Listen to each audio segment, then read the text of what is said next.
எனக்கு தெரிஞ்ச ஒருத்தவர் வீட்டு கஷ்டத்தினால துபாயில் ஒரு ஹோட்டலில் வேலை பார்த்துட்டு இருந்தார். அந்த ஹோட்டல் ஒழுங்காக போகாதனால அவங்களால சரியாக சம்பளம் கொடுக்க முடியல. ஒரு மாதம் 2 மாதம் பெண்டிங்கில் போட்டிருந்தாங்க. அந்த ஓனர் அந்த கடனை கட்ட முடியாமல் அங்கே வேலை பார்த்தவங்களுக்கு சம்பளமும் கொடுக்காம அவங்களோட பாஸ்போர்ட்டையும் எடுத்துகிட்டு ஓடிட்டார்.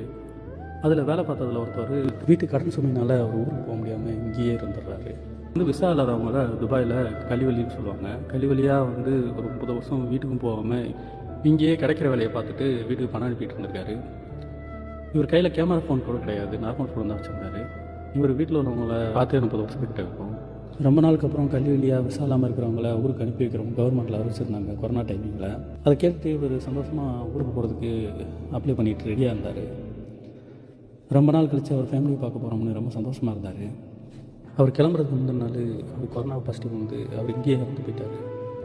அவருக்கு கொரோனா இருக்கிறதுனால அவரோட பாடியை ஊருக்கு கொண்டு போக முடியல.